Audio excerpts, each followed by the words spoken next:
How do you gain confidence at work? How do you gain confidence in life? Hi, I'm Cartwright Morris. I'm the host of the Men of Forge podcast.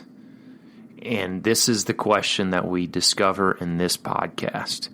I could bring on guests, men who have gone before us, top performers in their job, in their career, and in their life and relationships. And how do they gain confidence and move forward through doing hard things? That is the secret to building confidence in your life, is doing hard things and learning how to do them well. To discover more about how I help sales professionals gain confidence and improve their performance, go to menofforge.com and find out more. Now for today's interview. All right, welcome into the Men of Forge podcast. I've got Chris Bruno. I said that right, Chris? Yeah. Yes, you did.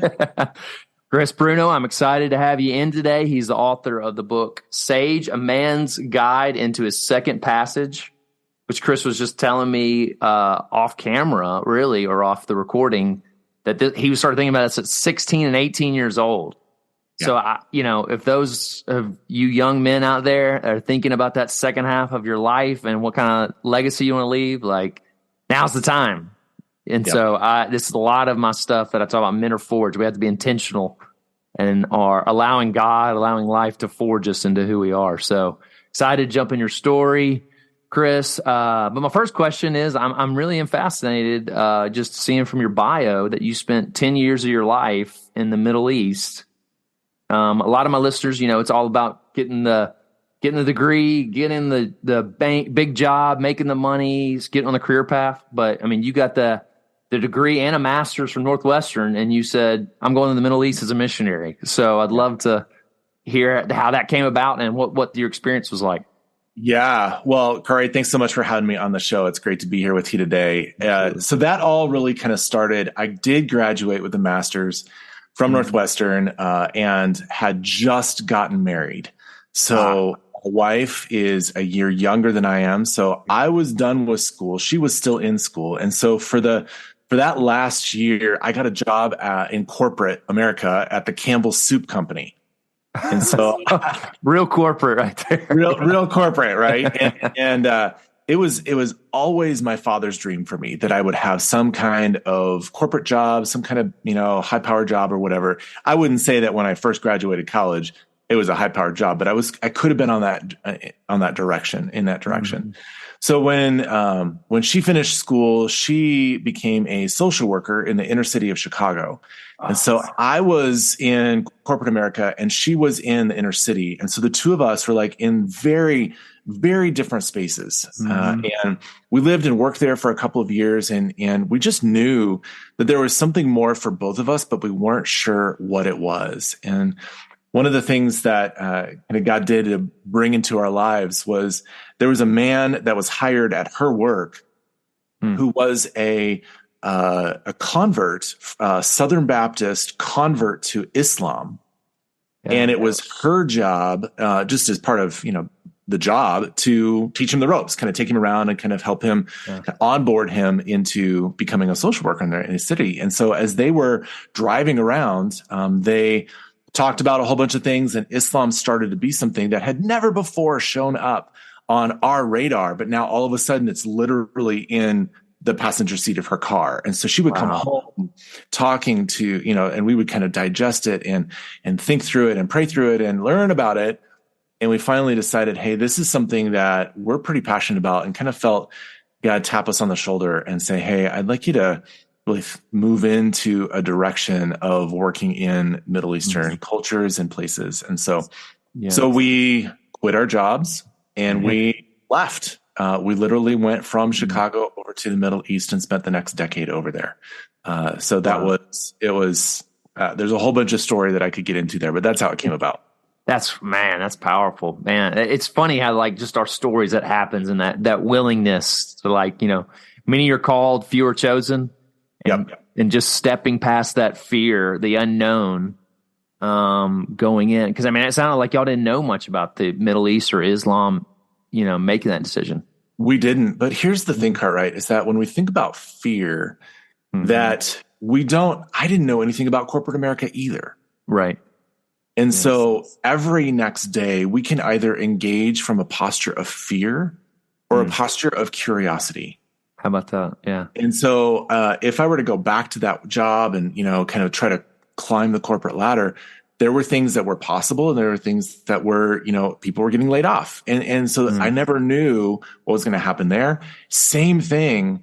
We had this mindset that moving your family overseas to the Middle East is you could engage that in a level of fear or come at it from curiosity, the same kind of curiosity that I would get in my car and drive the hour across Chicago to go to the corporate offices. So there's a little bit of a shift, I think, that each of us, when we engage our lives, will we have a posture of fear or a posture of curiosity? Mm-hmm. So, all right, this is, I mean, Chris, is what I do on my podcast. Sometimes speaking of curiosity, I just kind of let it take. Yeah. And so, hitting a little pause on your story, I am really just that mindset as a man in his 20s. You're right. There's so much unknown. There's so much we know that we don't know, right? For the men in their 20s out there there is so much fear influencing their decisions. What did you do? Whether it is in corporate America or it is going to the mission field in the Middle East, how can we begin to address those fears? Wow, that's a big question. Yeah. So there's kind of two directions I would go in that, and we can talk about both or one of them. I'll start with this. I think it's really important for us as men and women too, but since we're kind of talking about men here, for us as men to have a sense of the overall masculine journey and then where we are in the midst of it, and to fully allow ourselves to be there, but not without a mindset of where we're headed. Right.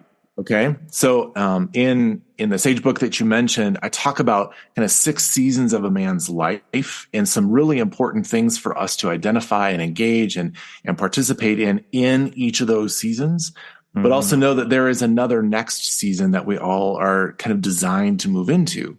And so if you're in, your 20s, that is a season that is really designed to be exploratory and adventurous. And I talk about it being kind of this warrior phase of your life, of you're going to kind of fight the battles, conquer the hills, build the career, whatever it is. There's some energy there that you are actually intended to have and engage with that you didn't have when you were 15 and you won't have it, when you're 45. So there's something there for you to really fully live into and engage, but not to forget that there is a next season after that and one after that and one after that. Yeah. So I feel like you have to actually know like where you are in order to know where you're going. Yes. Know where you are before you know where you're going. Oh man, that's interesting. Cause I think, there's a thought, you said something that really triggered a thought and I think I lost it, but, All right. But yeah, I think oh man, that's going to bother me now. But anyway, let's go to your back to your story. I am really curious just about the time in the Middle East. Okay. Where were you there? We were in Turkey. Okay. Istanbul. Yeah, and what was kind of your assignment, daily life like there?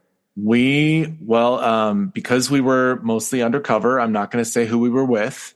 Okay.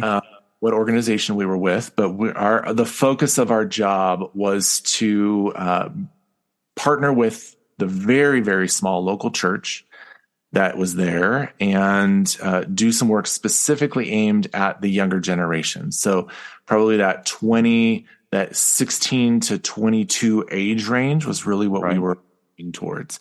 And that was, some high schoolers, some prep schoolers, and then also some people in their, university age. So that was our focus.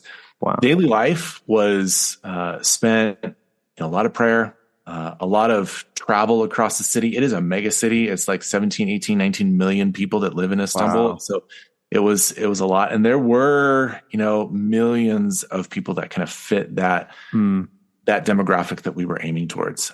We would talk about Jesus. We would partner with the church. We would do programs and stuff like that. So in the midst of all that, we had a family. right? We went with a 1-year-old. We had 2 other kids in the process of being there. And so that also consumed a lot of our daily life. Yeah. But I mean, y'all, it seems like there was something really meaningful and impactful if you spent almost 10 years. Yeah. Well, it certainly was. It felt to us like really strategic.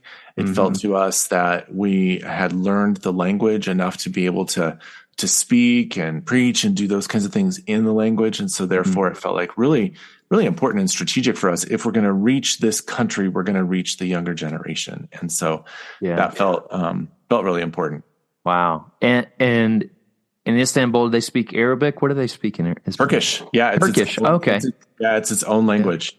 Oh, wow. Do you still have a lot of the words in there? All right. It's been 15 or so, 16 years since I lived there. So it's been a few minutes. So I do have some words. My wife and I still speak to each other in Turkish, just to try to keep it alive. Yeah, gotcha. Because it is. I mean, it's amazing how your brain can absorb it and it becomes second nature. And then when you don't use it, it leaves it. That's great. Well, and I had, back to my 16-year-old self, when I was 16, I went on a student exchange to Germany and spent a year there in Germany as a junior in high school. And so I learned German. I lived with a German family, went to German high school, like all those kinds of things. And so I learned German pretty fluently. And the minute I started to learn Turkish, it was like a USB port, like unplug German and put in Turkish. I completely forgot all of German. Oh, wow. Man, and there's people out there that know like 5 or 6 languages at once. And you're like, who are you? They are far more brilliant than I am. It really has to be like the grace of God or something, a gifting. People, yes. So Chris, so you come back to the States, I mean, with your young family, and love to know, what made you say your time was done there in Turkey, and really what made you step into counseling and really want to impact people through that?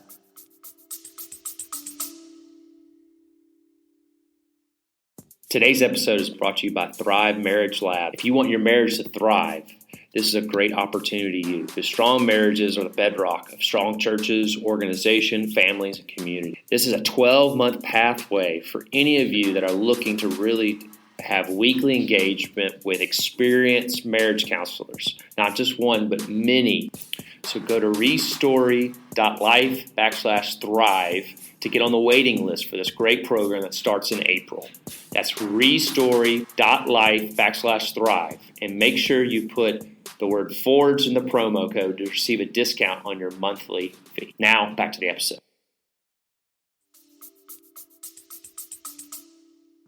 So a couple things happened, Kurt. Right? First, it was not an easy place to live. And so there was, over the course of time, I would say there was kind of a rise in what felt like a, influence and impact and all those kinds of things. But as I was in my warrior stage of life, and this was, going in this ministry was kind of my battle to fight, right?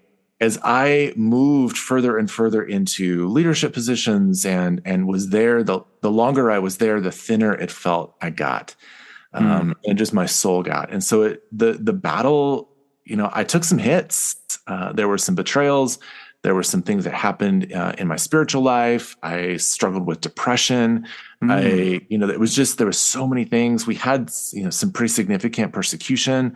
We were there during the 9/11 and then the subsequent Iraq, like all of that was happening. Wow. So it was really a kind of a pressure cooker space for us to be in.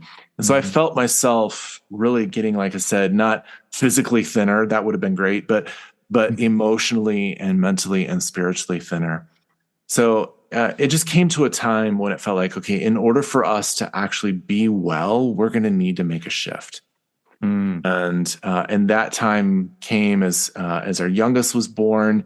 We were like, okay, after she's born, then we're gonna come back. It took a year to make the transition of leadership and all those kinds of things, and then we headed back to the States without really a full plan, other than we knew we didn't want to just land with nothing. We wanted to have some kind of place to land, and so that's where we landed in Seattle in seminary for me to go get what good missionaries do is you go get a master's in divinity and you become a pastor. That's what kind of the career path of missionaries is. Right. Yeah. So we did that. We planned on going back to seminary to get an MDiv, but the program that I went to, the MDiv program and the master's in counseling program overlapped their first year, which was brilliant. And so at that point, I was like, oh, the things that I'm learning in the counseling space are actually more in my wheelhouse than imagining myself becoming a theologian or becoming somebody who's preaching every week and leading a congregation. So I shifted over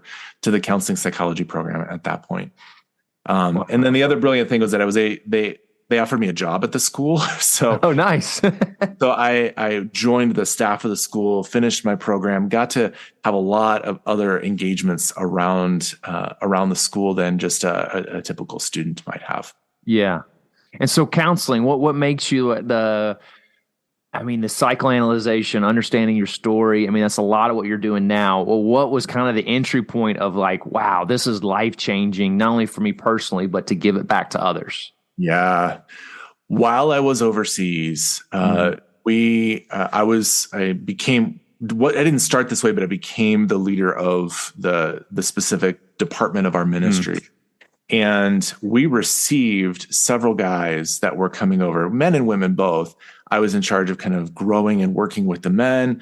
The women on the team were in charge of the women. And so I had all these young adults, these people that just graduated from college, and they were coming over for a year or 2 or 3, and they were on my team. And I found in my own self, my own journey, as well as in them, all of us felt like, hey, there's something up with our masculine selves. There's something up with who we are. There's something unfinished in the process of becoming a man. And those guys were asking me, someone just 3, 4, 5, 6 years older than them to father them in some ways that I myself have not been fathered. And so I did a lot of work while I was overseas, but then also the counseling space in school offered me the opportunity to do a lot more of my own work. Right. In the process of getting the counseling degree. Not every counseling degree does that. A lot of it is like academic and thought. This program was very much focused on your own self. Mm-hmm. And so I did that while I was in the program. And then in the program, because of my past experience with all these young men, I just had a heart for men. I was just like, oh, if we can help this generation of men know who they are, know who God designed them to be, and who they are, supposed to be becoming, that felt like a huge burden and call, both personal and then for others. And so I hijacked every one of my assignments from my professor. And I said, hey, if I'm in this human growth and development class, can I focus on boys becoming men? Yeah. If this is a human sexuality class, can I focus on male sexuality and husbands in the marriage and family class, like all that kind of stuff? I really focused in on working with men so that I could step into the next season of my life to really retool and retrain for where God was calling me next. Yeah. So that's, you made me remember my question from earlier, and just the, really for men to take that journey, that rite of passage, and I think it's all so passive. And a lot of it is we're craving permission. Yes. To go do it. And like you said, you weren't fathered in that way. So how did you start really giving yourself permission? And how do you feel like, for as young men, how can we start really finding fathers to give us permission to go that warrior lifestyle, to go test, to go be curious, to live a life that's not cookie cutter to what we think looks like success? Well, so I have a previous book. It's called The Man Maker Project. This book is all about that rites of passage journey, where it's designed for a father to read in order to grow his boy from boy into man, so that we have kind of a modern day rites of passage. Mm-hmm. But also a lot of men have read it and go like, oh, I never got this. I don't have a son, or I don't have a son yet. But there's some principles in there about what does it mean to be a man and to grow into the man that we can kind of sit with and develop and such. So a couple things I'll say to that. First is back to a point I made earlier. In order to know where you're headed, you need to know where you are. Yeah. And I think it's really important for all of us to identify, hey, what did I have? What did I not have? And what am I going to do with the gap in between?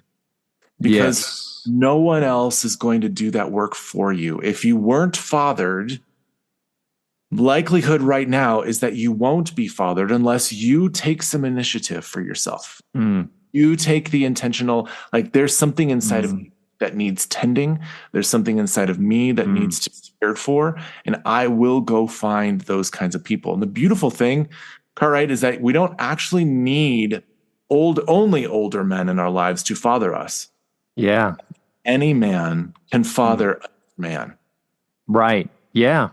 That it is the brotherhood of men that is actually part of the shaping of who we are. And another book that I'm just about to release is called Brotherhood. It's all about that sense of the masculine friendships and who we are with one another. So for that man who's listening, who's going, hey, I wasn't fathered. I didn't have that rites of passage. I want to say, hey, it's not too late for that in you. It's not too late for that work to happen. And take the initiative to go find other men who can speak into those places for you. Yes. And then do some research of like, what wasn't fathered? What is your story? Where do you have wounds? Where do you have lack? And then move towards healing in those areas. Yeah. So it sounds like when you wrote this book, I mean, The Sage, Hassan II, was there in a lot of your research, a lot of your counseling, did you find that there's a certain, when you said define where you are? Yeah. Did you find there were certain things that men in their 40s and 50s had not gotten in their 30s and 20s that they were lacking? And was there a theme? Oh yeah, for sure. So the catchphrase that I'll say here, just because I think it answers your question in some way, is that I talk about there's two passages in a man's life: when a boy becomes a man, and when a man becomes a sage. So that's why the book is called The Second Passage, The Sage, a man's guide into his second passage, because the first passage is that becoming a man. So the catchphrase is this: the task of the first passage is to find the man within the boy and call him forth.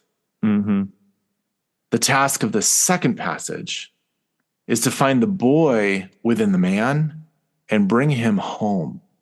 Yeah. And so there is something when I see these guys in their 30s, 40s, and 50s, as they're kind of coming in closer and closer to that second part of their lives, there's a lot of unfinishedness in the boy within that man that doesn't feel like he is safe to be home with himself. Like, just be friends with himself. Does he like him? Does he have a lot of contempt for himself? Interesting. Have a lot of like parts of himself that are kind of broken off and denied? Is he disgusted with his sexuality? Is he ashamed of his sin? Is there a level of contempt that he has for what he has not done with his life? And so I feel like we enter into these 30s, 40s, and 50s and going like, oh crap, like here I am, half of my life is over, and all of the things that I have used in my life to survive thus far are not actually bringing me the kind of life that I had hoped for or that I wanted. Or maybe the survival techniques are not working anymore. This is what happened for me in Turkey. Was I came to the end of myself in a way. The parts of me that kind of got me over there and the conqueror of those big hills and the warrior stage, like those parts of me, as I entered into being a wounded man, which is another stage after the warrior comes the wounded man. Yeah. If I didn't engage that well, then I knew that I was going to either be stuck in a warrior or just kind of fall off into oblivion and just kind of live a life of meaningless desperation, as Thoreau talks about. So that's where I felt like I needed to engage those things. Wow. So this is when you say a boy becoming a man. So this is what's interesting is most of us would go, I feel like I've got an idea what that is. Chris, how would you define? Because right now, I mean, we live in a culture, right? The definition is kind of reactionary or it's binary in thought. How would you describe what it looks like for a boy to become a man? So there's both a moment and a journey. Okay. So the moment when a boy becomes a man is when the company of other men bestow that name over him. you are now one of us. Right. Right. You are now a man. And even if you are 13, 14 years old, and obviously you have, don't have a job, you don't have a responsibility, you're just barely going through puberty, like all that kind of stuff, that doesn't matter. Being a man is not something only biological. It is something characterological. Yeah. And so character of a man is bestowed by other men to the boy to invite him into the company of men. So there is a moment. Mm-hmm. Now, if that moment didn't happen, and I think a lot of our minds are like, hey, when, if I ask that question, when did you become a man? A lot of guys would say, well, when I got my driver's license, or when I had sex for the first time, or when I got drunk, or when I graduated high school, or whatever it was. Like there's some kind of, they go back and they're like, they know, and we know intrinsically that it is a moment. And sometimes we don't know where to peg that moment. What was the moment? And maybe we didn't have it. And so we're looking for some other moment.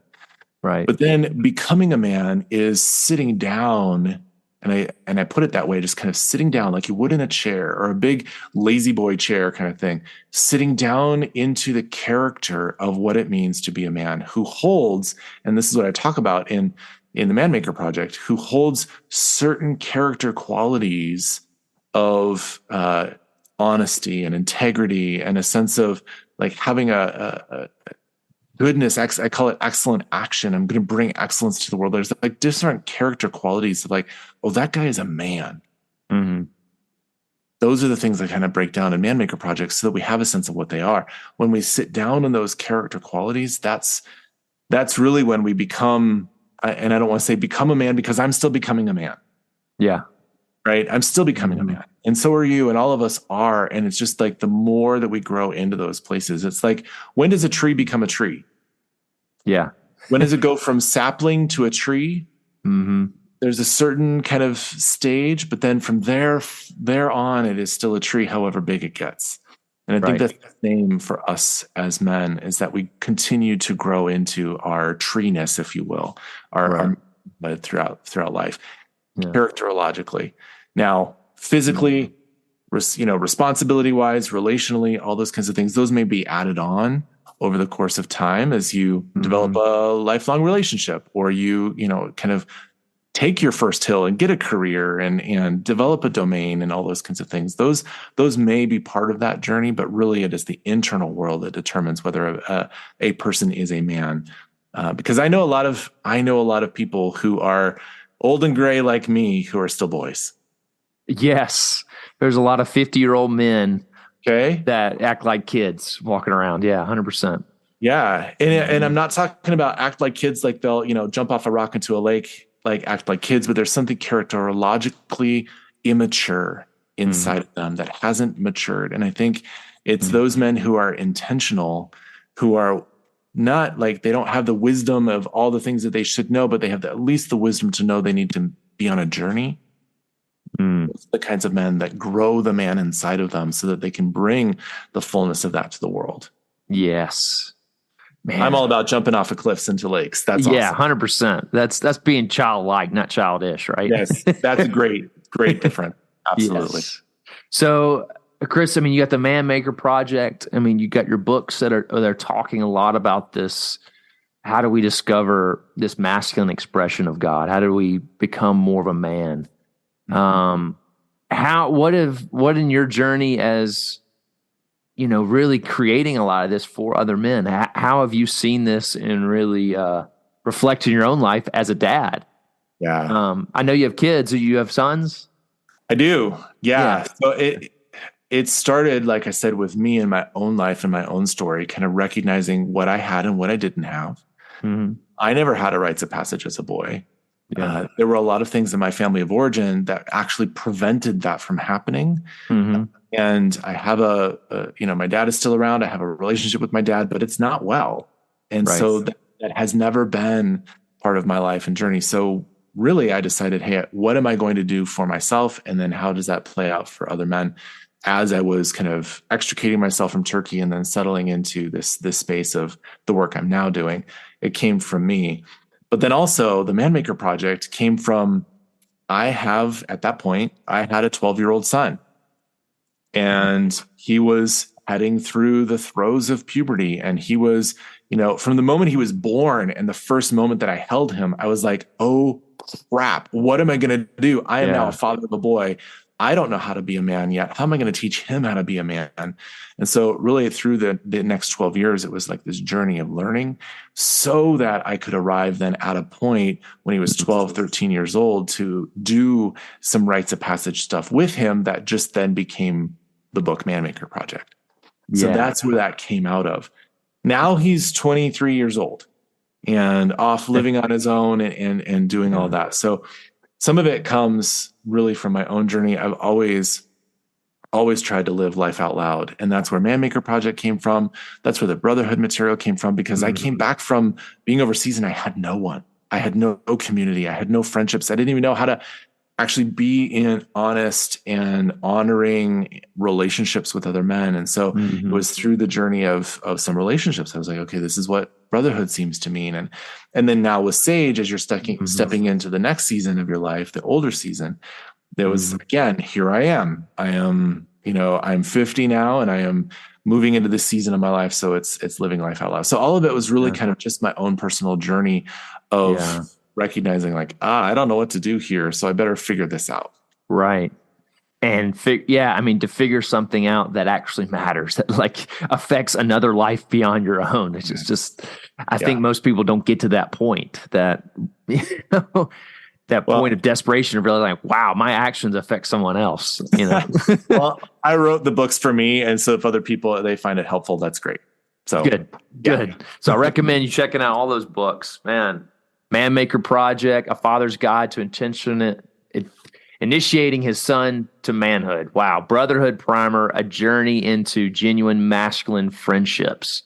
And I kind of wanted to pivot that way. Yeah. Really, because I think this is something that I've found as, one who's led groups that's eager to try to get men together on a regular basis. Just the value that I've found in my own life of getting that rub and being vulnerable with other men, that like the relationships that have lasted in my life are the ones where I could go on deep with, and most men, like women are great at the face-to-face. I always say they're good. Men, we're better at relationships that are shoulder to shoulder. Like, let's go play golf. Let's watch the game together. How do you encourage men to really go deeper in the relationship? And what's some of the ways that, men that, like yourself, that were kind of clueless, how do you engage in those types of relationships? So I would say this, Cartwright, that I love how you just said that face-to-face versus shoulder-to-shoulder. In the ministry that I started for men, Restoration Project, we talk about this. We talk about how experience leads to story. Yes. And story leads to blessing. Okay. Call it experience, story, blessing. A lot of us men know how to do experience really well. We'll go play golf. We'll watch a game. We'll sit around a campfire. We'll do those kinds of experiences together, but we don't have the orientation to go from experience into story. A lot of times what we do is we go from experience into content. For example, like if you have a small group, you're like, hey, let's go play golf, and then let's go home and we're going to study a book. Yeah. And the book, or we're going to unpack Ephesians, or we're going to do refer back to the sermon series or something. All that stuff is great as far as spiritual growth, but it doesn't actually create the context for masculine relationships. It doesn't bring you into the story. The most important thing that we can do in our one-on-ones and in our, small groups of men is to not talk about content other than the content of our lives. That's the most important content. So the experience should be leading into story. And the story is, who are you? One of the things I talk about in all the books is you are more than you remember you are. Yeah, that's okay. Good. Wow. But there is something much older than you of who you are. You were a thought in the mind of God long before you walked the planet. And so that is the most true version of you. And I think a lot of men's groups, it's all about, confession and accountability and all those kinds of things. That's part of it. But here's the thing. I think the true accountability that we should be having as men is not to keep you from your sin, but to remind you of your glory. Wow. And so for us, the story is not, God's not worried about where you have failed. He's far more excited about who he made you to be. And so as we talk about story, that's the place that we invite men to go into. Yes. And then from there, now I have the opportunity to say, hey, here is my experience of you. Here is what I see in you. Here is what I can remember on your behalf that you don't remember about yourself. But I saw this happen when we were over there doing the experience. I saw how much courage you had. I saw how much goodness you brought. I saw how much leadership you brought. That part right is who you are. Yes. That experience leading to story, and then story leading to blessing is what I'm talking about. So that's what we do in Restoration Project. That's part of this shift of getting out of content focused. The most important thing, that the most important text of any group should be the text of people's stories, not the text that is there on the table in between them. Man, that's good. Yeah, that is, man, we love content. We've definitely, like, I've felt this I think there is a hunger in my generation, younger, it's like moving past the information part of it. And it's like, we need the foundation, we do need, but it's like we don't want to gather around content anymore. We've got plenty of content. So much content. Yeah. How do we actually dive in and actually have the experience that's meaningful? And it really comes to, I guess there's a lot, how do I reflect on it well and actually learn from it and apply it where it actually something changes in me? Yes. Yeah. Yeah. So things like, go ahead and go golfing. Yeah. But while you're golfing, ask story-based questions of just some very simple. So what was golfing like for you as a boy? Yes. Now we're starting to get into story. Okay, so you start telling me about your golfing story. I'll start telling you about how my father was an attorney in Denver, and he went golfing often. And we even had through his law firm, he had a country club membership that he would then take people golfing on. Yeah. I was never invited. Okay. So now you have a sense of a little bit more of a window into my boyhood. And so now you can ask some other questions of like, what did that feel like? What was that like for you? What other places were you not invited into by your father? Yeah. And now we're in a completely different realm. And all of it is because we went golfing together. Okay. So that's the invitation into story. Yeah. And that is the real grit of relationship. But that's interesting, Chris, so I'm guessing this is what you do at the Restoration Project. Like how do you train men to ask those questions? Because most will not. Like I could sometimes when I do that on a golf course or, out with a group of guys, I don't know what, I'm just like, I really want to know, like, why did you do that? Why did that happen in your life? And what was your experience? And you could feel the squirm, like you could see them dodging and weaving emotionally. 100%. Because we don't know how to do that. We're not trained to do that. And that is what we do in the Brotherhood book material. We have Brotherhood groups all over the country where guys like you are saying, hey, we want to get together and have a different kind of group. And so the Brotherhood material actually leads you through, and I say literally in the book, the most important text right now is put this book down. It is not as important as what is happening between you. Yeah. So and then I give categories, and the way that we talk about it is just giving scaffolding, giving some kind of like skeletal training around some of these things, and then have you just go and have you see what it feels like. And then come back and reflect on how was that? How was that for you? How did you compare yourself to the other men in the group? That's one of the reflection questions, right? Like, what did you think of that? How are you judging the other guy? What is like those kinds of things are what we're inviting men to do in the context of these kinds of groups. So there is a whole kind of journey that we lead guys on. Man, because it's such a need. Because there's just too many times that you're just like, man, we don't even how to begin that conversation.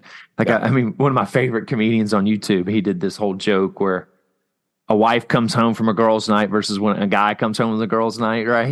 Yes. You know, the wife asks, "So what did you and Bobby talk about?" You know, I don't know. It was pretty funny. He just lost his job. What are you talking? You know, like, I mean, it's Absolutely. typical, right? We just don't. We get home from guys' night. It's like, oh, we just hung out, watched the game, did whatever. Yeah, whatever. Yep. Yeah, man. But there's such a need. Like as men, we need other men. Well, it's not only a need, Cartwright, it is a hunger. Because that as we sit there just watching the game, not having another deeper conversation, there is a hunger that we first need to identify. Mm-hmm. We first need to identify, I actually want and need something more from this guy that I'm sitting next to watching the game. Right. And not everybody that you watch a game with is going to be the kind of guy that can go there with you, right? 100%. But we have a need for other men, and we have a hunger for other men, especially for men who've not been fathered well. We need other men to step into those roles. And unless we cross that line, unless we take that risk, unless we ask that question, it just won't happen, because I think part of us is just like this passive movement of like, okay, it was just a game. We're not going to talk about deep things. Mm-hmm. But it just takes one person. It just takes one man to say, hey, tell me about your job. How are you? Yeah. And to honestly ask that question. Yeah. Like, I really want to know. And stay long enough for the answer. Mm-hmm. Yeah. And there's something too when that you feel the awkwardness rise, that I think most men, it's like, how do I get around that? How do I get past that? So we want to either talk at it or we want to avoid it. Mm-hmm. And versus, like you said, that ability just to sit in it with him. Like, is the world. I mean, I would say that's happened to me at my mid-20s, where it really felt like water in a desert. Yes. It's like, wow. Oh, you actually do want to know actually how I'm doing. Yes. Man, that's so powerful. Is that part of the training as well, of just like learning that, but of learning to just sit and listen? Listen. Yes. Yeah. And get in attention, because nobody wants you to fix them, because you can't actually fix anybody. Right. Probably the most important kind of relational organ that God has given us is your ears, not your mouth. Yeah. Yeah. So just for us to sit long enough to listen to the answer. Yeah, man. And that's a lot of what, men are forged. I mean, I just, the embracing of discomfort in life. And I think a lot of that has to do with just relationally. Yeah. I think we do that. Men need to do that in their marriages. The willingness just to step into it with our wives. Lean into the uncomfortable. And I love it, because I'll talk about this too in groups of men. Like, hey, you get to practice here with the other guys so that you actually get better at it here. Make all your mistakes in the context of men so that when you go home, you don't make a mistake with your wife. Yes. So screw it up with the guy, and he can tell you, stop being an idiot. Mm-hmm. Like, don't ask that question. That's not the right question. Ask me this question. Yeah. Let that happen in the context of the men, so that when you go home and you're with your kids and your wife and your coworkers and your community, like it goes better there. So right. Practice. Yeah. Man, it's so good. Just developing that compassion, empathy muscle. Yes. Man, that you're not the center of the universe. How about that? Let's start there. Chris, yeah. So there's so much I want to ask you about off of this, but we're kind of coming up on time, but I would love just to, the one that I like to ask, and you've kind of already answered it, but I would, what would you tell your 25-year-old self if you could right now? If I were to tell my 25-year-old self something, I would say, calm down. Mm-hmm. Okay. Calm down. The battle that you're in is actually important. And it's not as important as you think. Okay. Yeah. So calm down. Mm-hmm. I would also say, back to where I kind of started, was know where you are and live fully into your 25-year-old self. That is awesome and beautiful and wonderful and God designed. Mm-hmm. And don't forget that there's more to come. This is not all of who you were ever meant to be. Mm-hmm. There is more to come. There are more seasons. There's more growth. There's more settledness. There's just more for you. And you don't have to make all that happen right now. Mm. So if you find yourself in places where I don't know what to do, that is not a failure. Yeah. That is actually a place where you get to go, I'm going to grow into the next season of my life. Yes. Oh, man. So good, Chris. Thank you for coming on. This is a blast talking to you. Sage, a men's guide into his second passage. I just want to make sure my listeners remember that. And Chris, there's other resources that, my audience would love to know. So if you could, just kind of give a plug for that and where people can find you if they want to contact you. Sure. So, any of the first chapters of any of the books that I've mentioned today are all available for you to get for free to download. So just if you're curious, go to restorationproject.net/first chapter, and you can get the first chapter of Sage, first chapter of Manmaker, first chapter of Brotherhood. So all that is available for you if you want to grab that. There's also, I would love for guys to know about our men's experiences, where we take men into the backcountry. We've got a float plane trip up to Canada. And so we're taking them into the backcountry, men only, where you're actually engaging some of the things that I've talked about here. Yeah. It's a week-long experience that'll happen in the fall. We've got one in North Carolina on the Appalachian Trail happening in May. Wow. So just things like that are happening. And then the counseling center is at restory.life. And we've got a team across the country that can do virtual work with anybody. And I do intensives, and then we've got all kinds of things happening there. So that's where people can find us. That's great. And so that's another thing, a little interesting is we can still have the experience. Like we don't want saying you need to go in a counseling office and sit on a couch and talk about your story. Like go live, go do, but just along the way. Oh yeah. Oh man. We didn't have time, but like in the father space, I have father-daughter, father-son experiences. We're doing a canoe trip for boys, fathers and sons, and fathers and daughters. I'm taking a group over to Kenya to do a whole father-son, father-daughter experience in Kenya. We've got the men's only ones. Like all of that is right there on the experiences page of Restoration Project. So check that out. Awesome. Go live. Well, thank you, Chris. It was a pleasure to have you on and talking with you. Absolutely. So good to be here. Thanks, Cartwright. Thanks for listening to the Men Are Forged podcast. If you want to find out how top performers gain confidence on a regular basis, you just got to go to menareforged.com and put in your email address, and you will be sent a video about how to do that.